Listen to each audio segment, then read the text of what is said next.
commence donc avec les actualités de la semaine sur le marché des crypto-monnaies qui a été assez riche.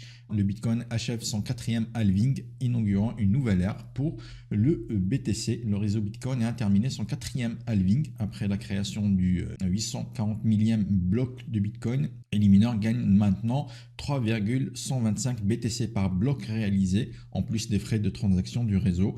Donc après la réduction de moitié, le halving, le prix du BTC semble se maintenir, bien qu'il y ait un pic significatif dans les frais de transaction sur le réseau en raison du lancement des nouveaux protocoles appelés Rune. Il y avait des inquiétudes surtout suite au halving. Il y a beaucoup de personnes qui ont couvert l'événement en direct, mais il n'y avait pas grand-chose à attendre. C'est surtout, les répercussions sont surtout sur du moyen, voire du long terme. Par contre, il y avait des inquiétudes sur le fait que les mineurs de Bitcoin pourraient subir des pressions après le halving en raison de l'augmentation des coûts d'extraction qui en découlent. Donc, ils gagnent moins. Donc le coût a augmenté, mais les principaux mineurs du Bitcoin semblent pour le moment s'en sortir. La mise en place du protocole Bitcoin Rune ayant vraisemblablement contribué à cette situation car il a entraîné une hausse massive des frais de transaction qui ont ensuite diminué depuis.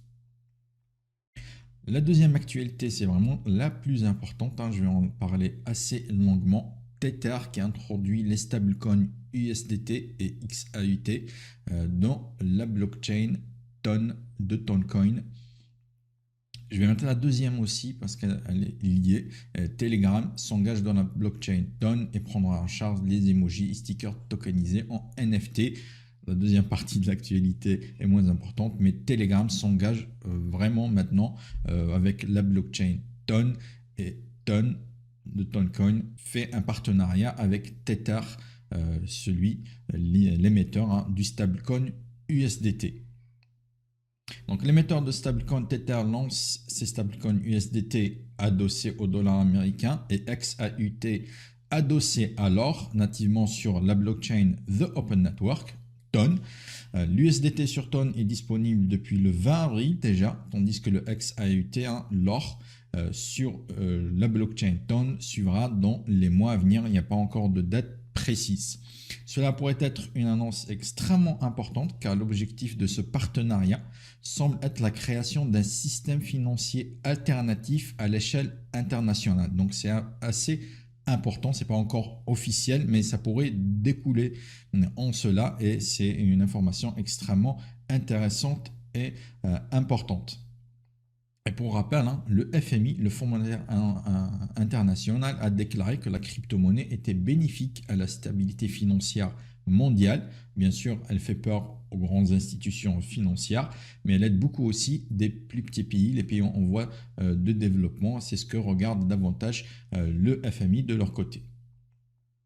Pour revenir à l'actualité, pour mettre les choses en perspective, Telegram compte près d'1 milliard d'utilisateurs à travers le monde et Toncoin a récemment lancé un programme pour inciter les utilisateurs à vérifier leur identité sur Telegram.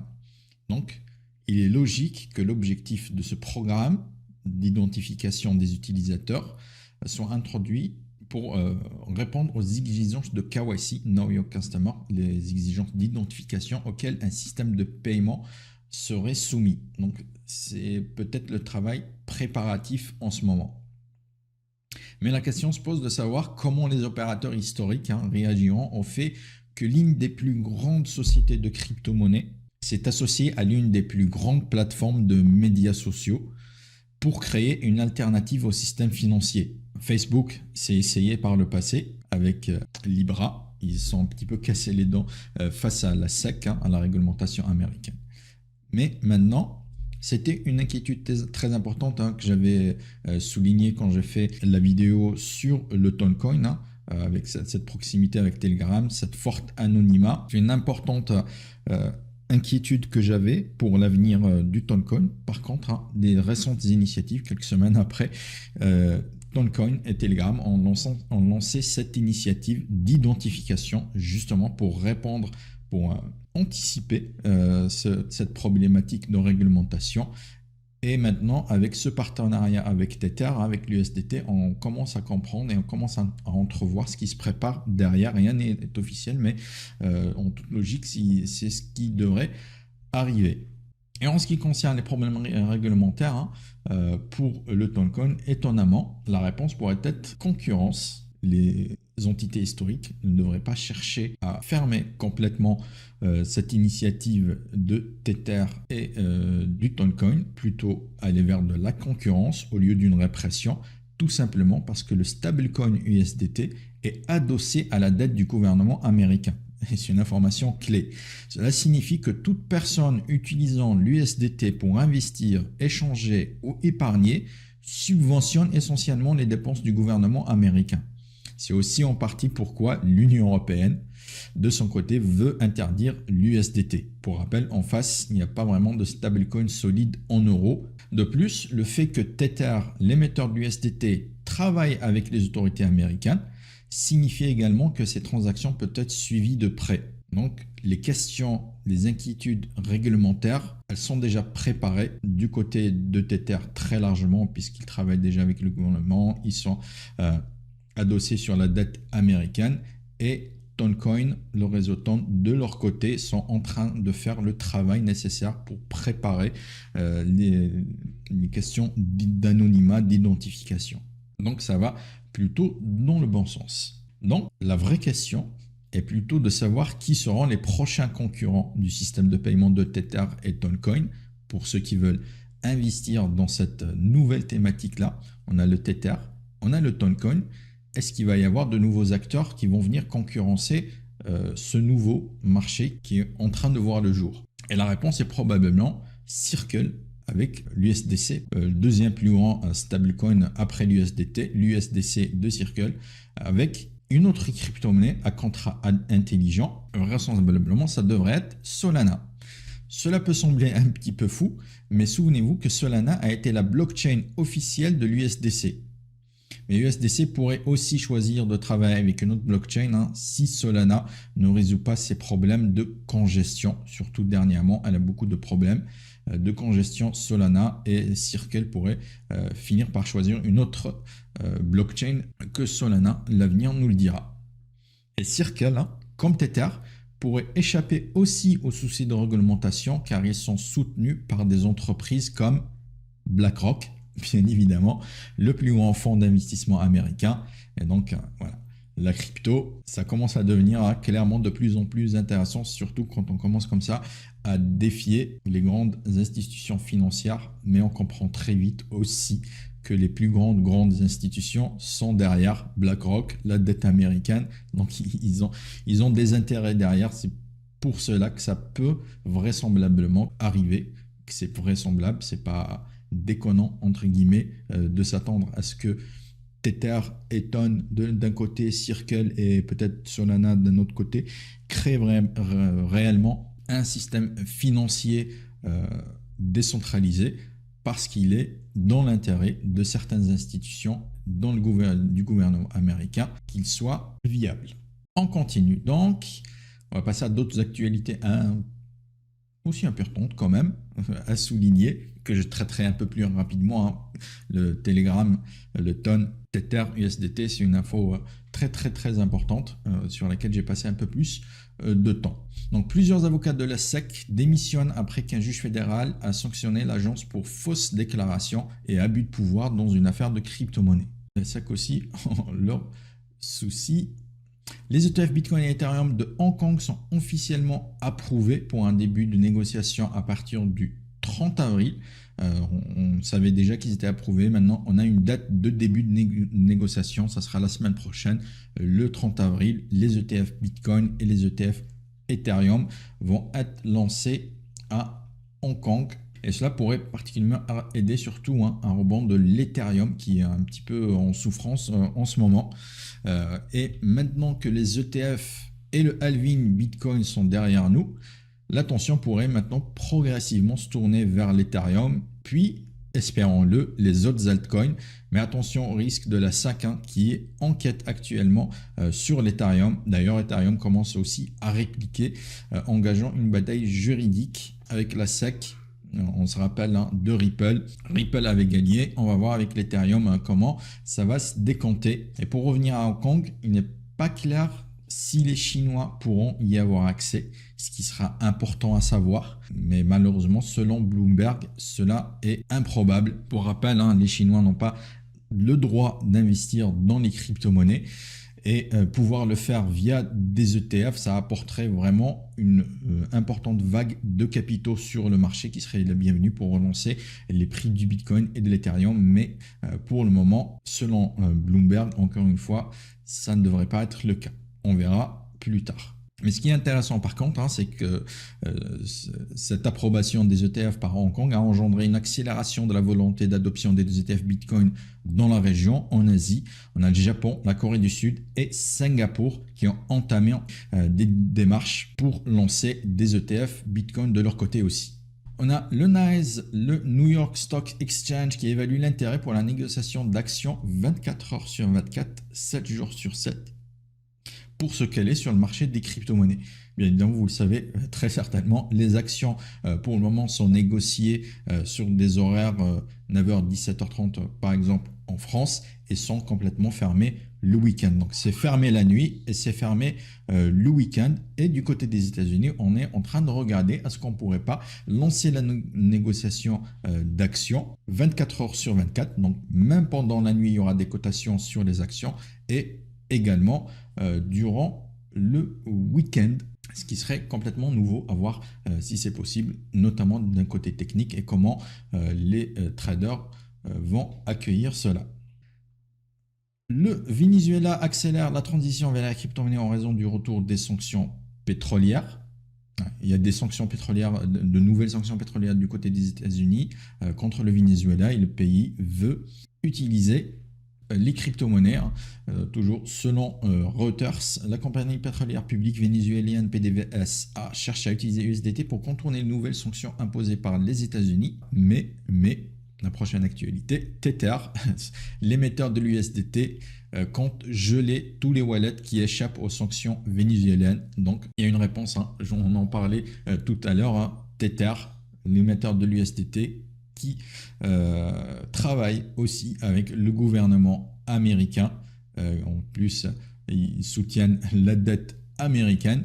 Donc, ils vont dans le sens du gouvernement américain et le gouvernement américain pourrait accepter qu'il lance un système financier complet à voir. C'est pour ça que je vous disais, hein, c'est pas complètement déconnant parce que c'est Tether justement et il travaille déjà avec le gouvernement américaine. Dans la même thématique, hein, les BRICS, les pays en développement, hein, le Brésil, la Russie, l'Inde, la Chine, étudient la création d'un stablecoin pour les règlements commerciaux internationaux. Donc le but, hein, c'est d'utiliser de moins en moins le dollar dans les échanges entre les pays des BRICS et créer un stablecoin pour ces échanges commerciaux-là. Donc les crypto-monnaies, hein, avec ces trois actualités-là, clairement, ça rentre aussi dans la géopolitique. Hein, ça devient vraiment intéressant. Ce marché des crypto-monnaies entre les systèmes financiers, la géopolitique, il y a vraiment de tout. La SEC repousse les propositions d'ETF Ethereum de Grayscale et Franklin Templeton. C'est pas du tout une surprise. La Securities and Exchange Commission des États-Unis aurait retardé cette décision concernant les propositions de fonds négociés en bourse, hein, ETF, sur l'Ethereum émanant de Grayscale Investments et du géant de Wall Street Franklin Templeton. L'autorité de régulation a déclaré qu'elle avait besoin de plus de temps pour examiner les propositions des gestionnaires de fonds, notamment Grayscale, hein, qui a déposé une demande auprès de la SEC pour convertir son Grayscale Ethereum Trust en un ETF Ethereum au canton en octobre, tandis que Franklin Templeton est entré dans la course en déposant un formulaire S1 auprès de l'autorité de régulation en février uniquement. Donc la SEC aurait besoin de plus de temps, on s'y attendait. Hein. Normalement, à la base, elle devait donner une réponse à fin mai. Ça sera un peu plus tard. C'est pas vraiment une surprise. Il y en a même qui ont demandé que ça soit retardé pour laisser le temps un petit peu de digérer déjà les ETF Bitcoin, digérer le halving. En ce moment, beaucoup d'investisseurs sont complètement rivé sur le Bitcoin avec ces actualités-là, ces informations-là. Laisser un petit peu la poussière retomber avant de se tourner vers l'Ethereum et attirer plus de capitaux. La plus grande banque dépositaire du monde, Bank of New York Mellon, fait état d'une exposition aux ETF Bitcoin. C'est la saison des résultats, donc on va avoir de plus en plus d'informations de ce genre. On va voir quelle banque, quel fonds d'investissement, quel géant de portefeuille s'expose de plus en plus aux ETF du Bitcoin. Et pour terminer les actualités, BlackRock et Fidelity détiennent désormais 428 108 BTC d'une valeur de plus de 27 milliards de dollars pour leurs ETF Bitcoin. Wall Street entre dans le game du Bitcoin et des crypto-monnaies et ça se voit tout de suite. Après les actualités, on va passer maintenant au marché crypto. On va voir un petit peu quelques chiffres, ce qui se passe sur le marché crypto en ce moment, ce qui s'est passé durant la semaine qui s'est écoulée, la capitalisation boursière de l'ensemble du marché des crypto-monnaies qui reste plutôt stable en légère hausse. On était ici à 2,34 trillions. Ouais, on est plutôt stable, un marché qui a augmenté, qui a ralenti un petit peu ici sur les 7 derniers jours. Sur le mois, ça a un petit peu corrigé quand même à la baisse. Les volumes aussi sont en baisse cette semaine. Marché crypto baissier, donc il y a moins de volume. La dominance du Bitcoin qui reste aussi stable sur la semaine et l'index Fear and Greed des crypto-monnaies qui est plutôt neutre, beaucoup moins d'avidité qu'il y a quelques temps. Si on remonte sur un mois, on était sur avidité extrême. On a beaucoup baissé, on est même retombé sur du neutre et on stabilise maintenant entre du neutre et de l'avidité avec des marchés qui consolident, un Bitcoin qui consolide, on verra les graphiques tout à l'heure. On a les performances les plus importantes de la semaine, les plus fortes performances sur les 7 derniers jours sur le marché des crypto-monnaies. En premier lieu, les mêmes coins, on le voit, Bank et PP qui ont... Voilà, pour Bank, 69% de hausse sur les 7 derniers jours. On a eu une petite information, une petite actualité du côté du Bank qui a une proposition pour brûler une partie de la réserve des jetons Bank, ce qui soutient généralement les prix.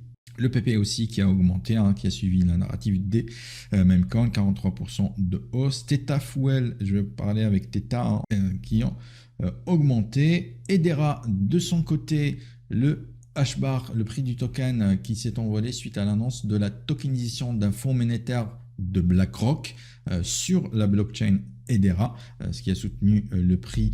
On va le voir tout à l'heure, on voit le graphique, il y a eu un petit malentendu, le prix avait pris 90%, presque doublé en quelques minutes. Ensuite, il est retombé, l'actualité qui a été mal interprétée par les marchés. Il y a beaucoup d'investisseurs qui croyaient que BlackRock va intervenir dans le développement de la blockchain Hedera. C'est pas ça du tout. Ils vont juste utiliser Hedera dans leur programme d'un fonds monétaire de tokenisation.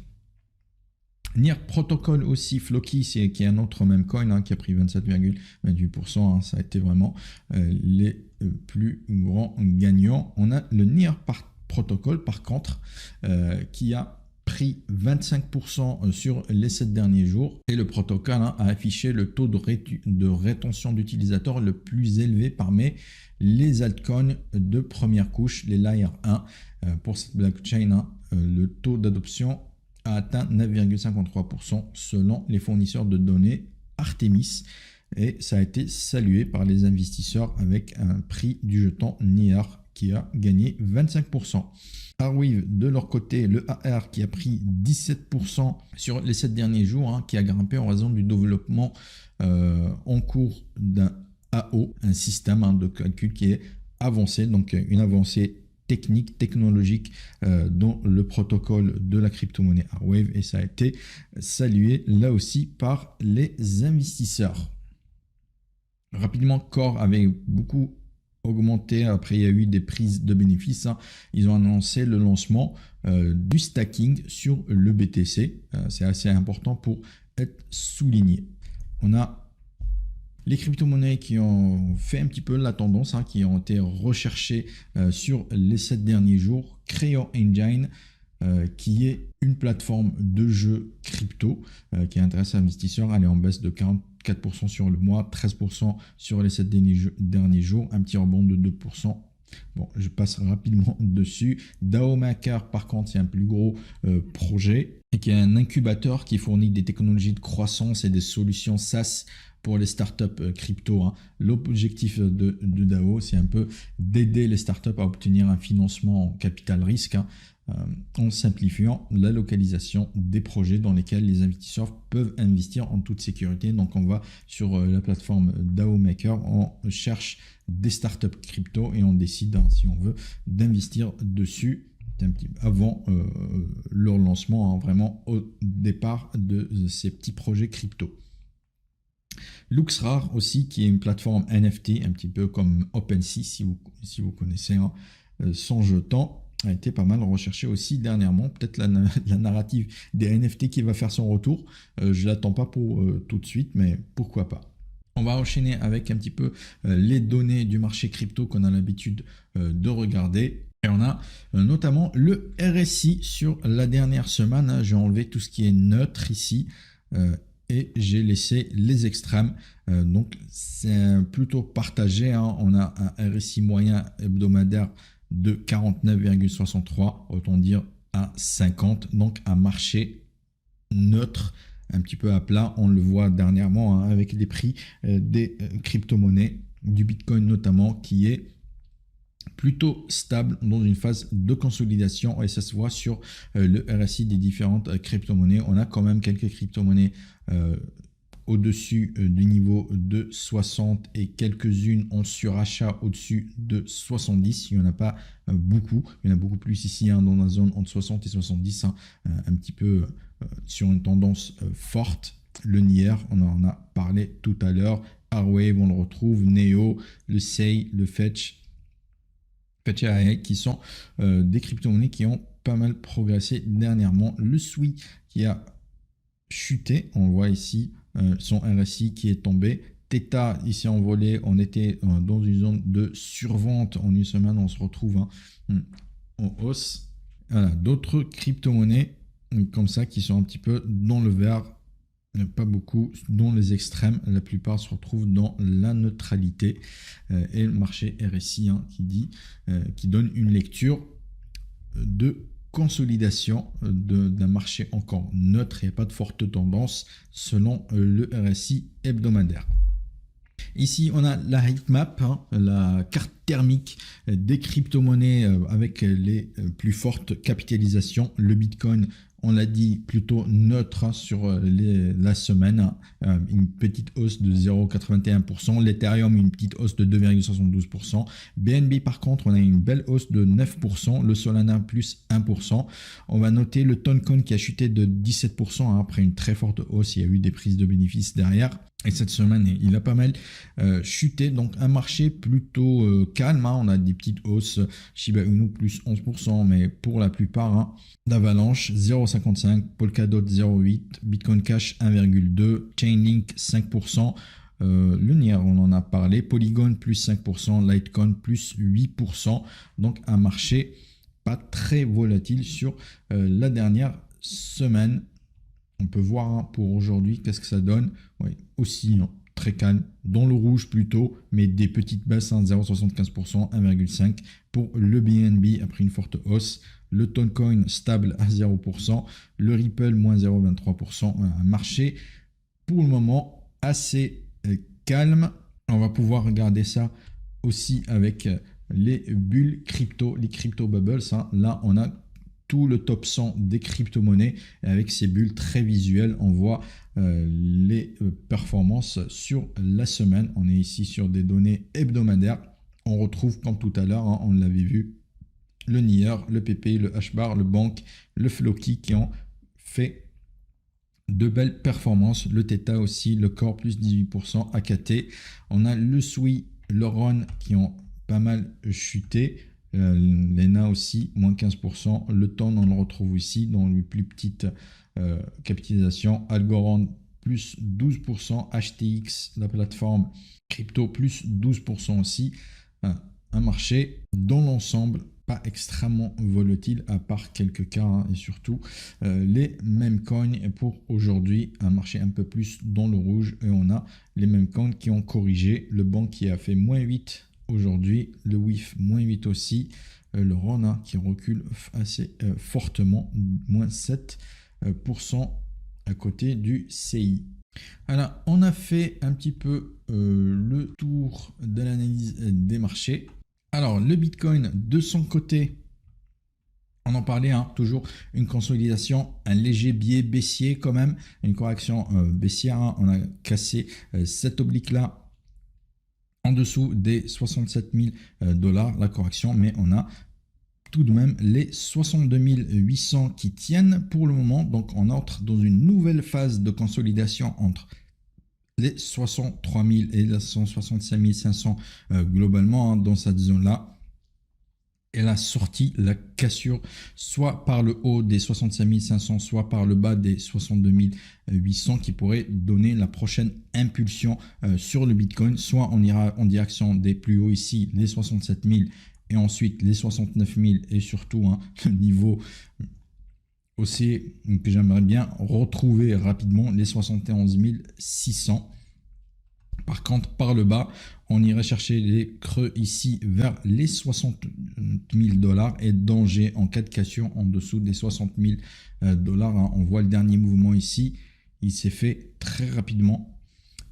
On a un petit support ici vers les 57 400. Ça peut encore nous sauver, mais il y a un plus gros risque de chute en dessous des 60 000 $. Si on revient en dessous des 60 000 $, on risque d'avoir une correction baissière un peu plus violente sur le Bitcoin. Ici, on a eu un mouvement très rapide hein, parce que c'était la première baisse, la première incursion en dessous des 60 000 $. On venait, on est en pleine ascension des prix du Bitcoin, donc tous les investisseurs hein, ont profité de cette aubaine de baisse du prix du Bitcoin pour entrer à un prix plus intéressant. Hein. Suite à ce mouvement haussier, beaucoup d'investisseurs attendaient ce type de mouvement pour pouvoir entrer à un prix plus intéressant, ce qui a été le cas et on a eu une poursuite du mouvement haussier. Par contre ici, le sentiment de marché a complètement changé. On n'est plus sur une phase de hype, de forte hausse où tout le monde attend une baisse de prix pour pouvoir entrer. La phase de marché a changé, on est sur une consolidation, on commence à se poser de plus en plus de questions sur la hausse des prix du Bitcoin. Donc si on commence à casser des supports, on ne va pas avoir la même réaction qu'ici. Ça c'est assez clair, on risque plutôt de chuter vers les 53 000 $ dans un premier temps. En ce qui concerne l'Ethereum, ici, on essaie de relever la tête. On a pris appui ici dans la zone de support autour des 2900 $. On en a parlé dans l'actualité. Hein, un Ethereum qui essaye de se redresser. Maintenant qu'on a mis de côté la question de l'ETF Bitcoin, on a mis de côté le halving. On va peut-être s'intéresser un peu plus à de l'Ethereum, les ETF Ethereum qui arrivent à Hong Kong la semaine prochaine. Ça ne sera pas le cas aux États-Unis pour tout de suite, mais c'est déjà une bonne nouvelle des ETF Ethereum à Hong Kong. Surtout si les Chinois en ont accès. C'est pas gagné, mais si les Chinois peuvent investir dans l'Ethereum, des ETF Ethereum de Hong Kong, le prix risque d'augmenter assez rapidement. D'un point de vue technique, la prochaine résistance, c'est les 3280. Elle bloque les prix hein, ici depuis le 12 avril. En cas de cassure, au-dessus des 3280, on devrait retrouver les 3450, 3500 $ dans un premier temps et au-dessus les 3650, 3700, mais on n'y est pas encore. Même chose que sur le Bitcoin, on a cette petite oblique là. Si elle casse, on devrait retrouver les 2930, 2870, hein, les creux ici qu'on pourrait retrouver en cas de cassure hein, de cette petite oblique haussière là. Je voulais regarder les autres jetons qu'on avait vus les semaines dernières. J'y reviendrai, mais je vais commencer par tenir ma promesse à token. Le XRP, le Ripple. On va voir un petit peu, ça fait un moment que je ne l'ai pas regardé. Je vais aller sur du journalier pour le coup.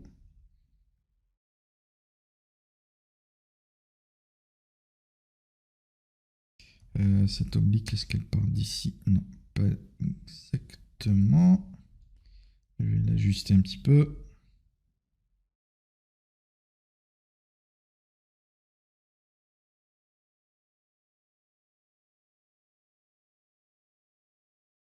Ok, donc on était sur une phase plutôt haussière en journalier.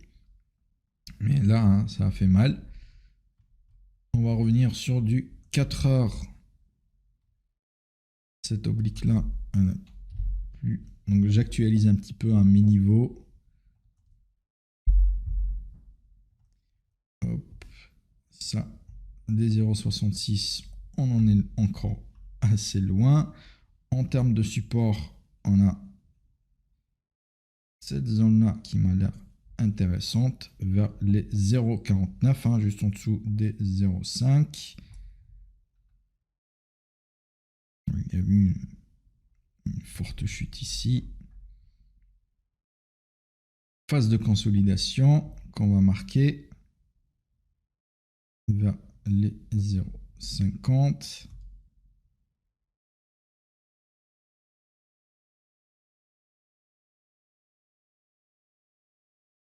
Donc pour moi, on a eu une forte baisse, on a eu une consolidation, une première vague haussière, on respire un petit peu, on a une nouvelle phase de consolidation ici, donc on est quand même sur une phase de rebond sur le XRP. L'oblique ici, on l'a cassé, on est en train de la réintégrer, on est en train de la tester comme support maintenant. On l'avait cassé ici, mais les prix ont rebondi assez rapidement. On est revenu la tester comme résistance. Elle a tenu dans un premier temps, consolidation. Là, elle a cédé. On revient la tester comme support. Je vais peut-être enlever ces niveaux-là, ça sera encore plus visuel. Ici, hein, cette oblique-là.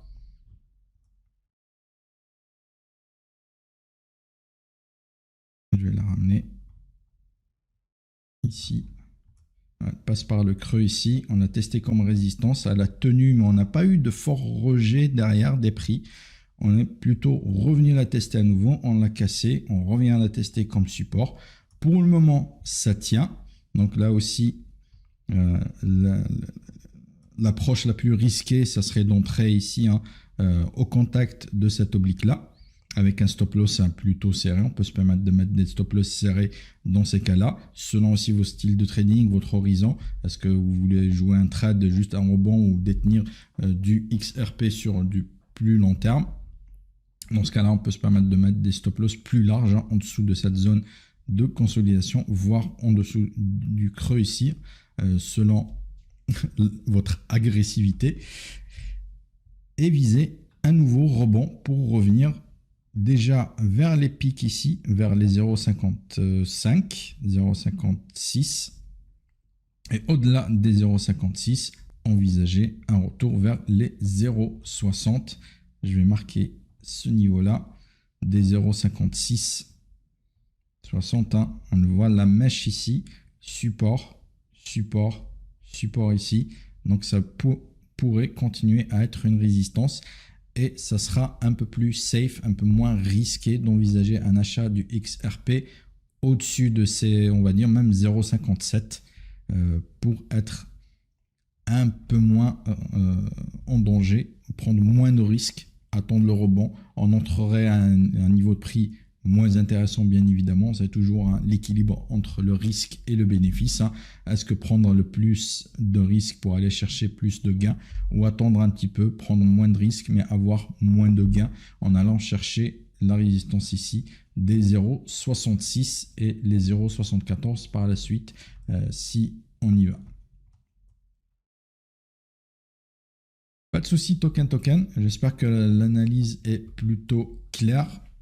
On est là pour ça. Le chat est ouvert pour cela, justement, pour pouvoir poser des questions, que je puisse y répondre et répondre. Donc, il n'y a vraiment aucun souci.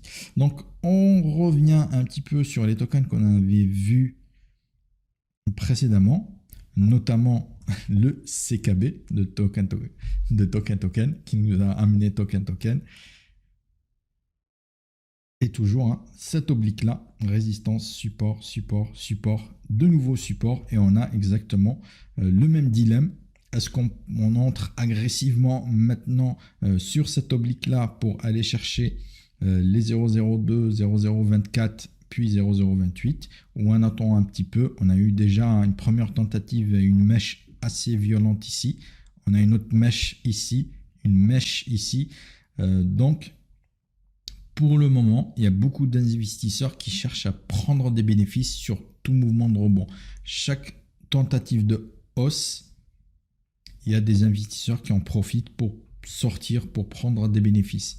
Donc on a eu une envolée haussière et encore des retardataires qui n'ont pas vendu ici et qui cherchent à vendre ici, qui prennent un petit peu peur.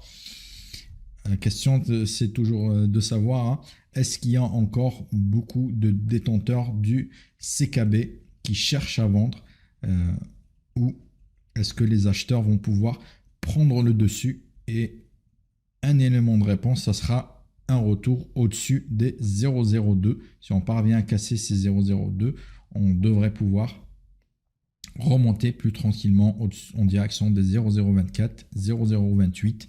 Là aussi, à chacun de voir s'il veut prendre un maximum de risque, entrer maintenant un stop loss serré en bas, ou attendre un retour au-dessus des 0,02 sur le CKB. Sur le Toncoin, on en a aussi beaucoup parlé dans la session des actualités, qui a faibli, qui revient aussi tester une oblique, support ici, résistance, support, même s'il y a eu des mèches assez violentes. On revient le tester, pas de rebond, une consolidation. Un marché des cryptos, on l'a vu, assez calme pour cette semaine. Et la consolidation du Toncoin, là aussi, on peut envisager un achat pour aller chercher le rebond, ou attendre un petit peu que ça commence à remonter pour rentrer par la suite.